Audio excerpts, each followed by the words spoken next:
नमस्कार मौमितार हेसेले आज के आपनादेर आबारो स्वागत।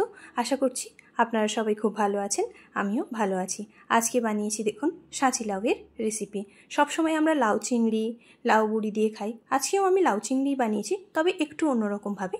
देखुन किभाবে बानिয়েছি। এটা খেলে বলে পেটটাও ঠান্ডা থাকে, ছোট থেকে বড়রা পছন্দ করবে, সেরকম ভাবেই আজকে আমি এই লাউ চিংড়িটা বানিয়েছি। কিভাবে বানিয়েছি আপনাদের সাথে ওটাই আমি আজকে শেয়ার করলাম। দেখুন প্রথমেই নিয়েছি লাউ, লাউয়ের অর্ধেকটা নিয়ে নিয়েছি, নিয়েই আমি এরমভাবে কেটে নিয়েছি। খুব মোটা বা খুব পাতলা না, একটা মিডিয়াম সাইজ করে কেটে নিয়েছি। তার সাথে নিয়েছি 200 গ্রাম মতো চিংড়ি মাছ, এটা নুন হলুদ মেখে নেব। আর নিয়েছি দেখুন একটা পেঁয়াজ, এটা আমি পিউরি করিনি, গ্রেট করে নিয়েছি। দুটো কাঁচা লঙ্কা, আর নিয়েছি হাফ চা চামচ মতো আদার পেস্ট, আর নিয়েছি টমেটো পিউরি। টমেটোটা পিউরি নিতেও পারেন কিংবা আবার গ্রেট করেও নিতে পারেন।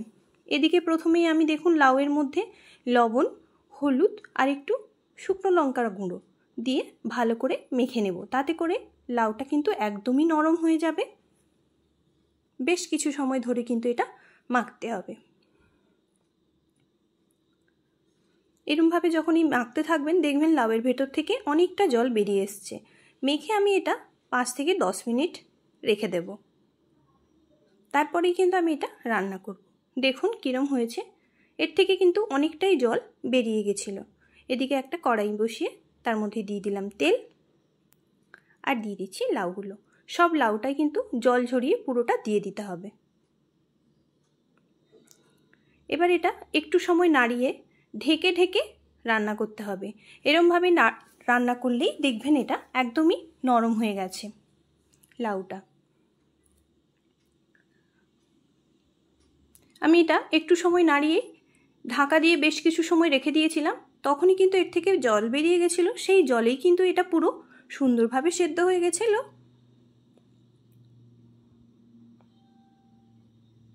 দেখুন কতটা জল বেরিয়ে গেছে, এই জলেই কিন্তু লাউটা পুরো সেদ্ধ হয়ে যাবে। আবারও একবার আমি ঢেকে রেখে দিয়েছিলাম, তারপরেই দেখুন লাউটা কেমন হয়েছিল।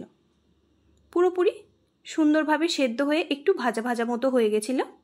এরমই করে নাবিয়ে নিতে হবে ভাজা ভাজা করে। আবার ওই কড়াইয়ের মধ্যেই আমি দিয়ে দিচ্ছি অল্প একটু তেল। তেলটা দিয়ে গরম হয়ে গেলেই দিয়ে দেবো এর মধ্যে গ্রেট করে রাখা পেঁয়াজ আর দুটো চেরা কাঁচা লঙ্কা দিয়ে পেঁয়াজটা যত সময় না কালার চেঞ্জ করছে তত সময় পর্যন্ত পেঁয়াজটা ভেজে নিতে হবে।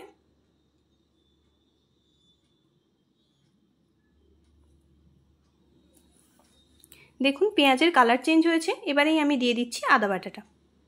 আদা বাটাটা দিয়েও ভালো করে কষিয়ে নিতে হবে যত সময় পর্যন্ত কাঁচা গন্ধটা না যাচ্ছে। আদাটা হয়ে গেছে, তাই দিয়ে দিচ্ছি টমেটো পিউরি।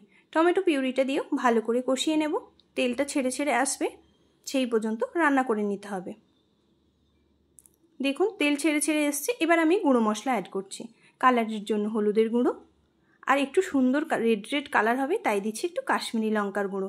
আর আমি ঝালের জন্য এখানে লঙ্কার ব্যবহার করলাম না, তার কারণ শুকনো লঙ্কাটা আমি একবার মেখেছিলাম, তার সঙ্গে দুটো কাঁচা লঙ্কা দিয়ে রেখেছি তাই।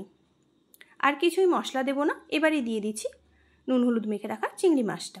চিংড়ি মাছটা দিয়ে বেশ কিছু সময় রান্না করতে হবে, কারণ চিংড়ি মাছটা দেওয়ার পরে অনেকটা জল বেরিয়ে যায়। সেই জন্য চিংড়ি মাছের জলটা যত সময় না শুকনো হচ্ছে সেই পর্যন্ত কিন্তু চিংড়ি মাছটাকে রান্না করে নিতে হবে। দেখুন চিংড়ি মাছটা বেশ সুন্দর হয়ে গেছে। এবারে আমি দিয়ে দিচ্ছি টেস্টের জন্য লবণটা কিন্তু অবশ্যই আপনারা টেস্ট অনুযায়ী দেবেন।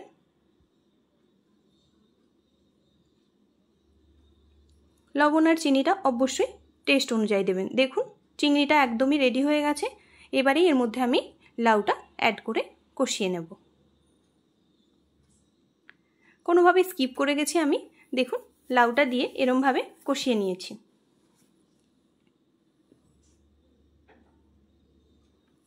এরমভাবেই কিছুটা সময় রান্না করলে এই রেসিপিটা আমার একদমই রেডি হয়ে যাবে। আর আমার চ্যানেলের রান্নাগুলো যদি আপনাদের ভালো লাগে তাহলে কিন্তু অবশ্যই লাইক কমেন্ট শেয়ার সাবস্ক্রাইব করতে একদমই ভুলবেন না। আর যারা আমার চ্যানেলের নতুন বন্ধু, পাশে থাকা বেল বাটনটা প্রেস করে পাশে থাকবেন একটা সাবস্ক্রাইব দিয়ে। দেখুন একদমই রেডি হয়ে গেছে এই লাউ চিংড়ি। এটা কিন্তু খেতে হয় খুবই অসাধারণ। যেমনি টেস্ট দেখতেও তেমনি। একবার অবশ্যই বাড়িতে বানিয়ে ট্রাই করবেন আর কমেন্ট করে আমাকে জানাবেন যে কেমন হয়েছিল।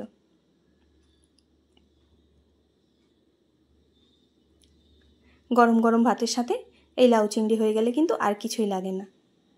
আমার ভিডিওটি দেখার জন্য ধন্যবাদ।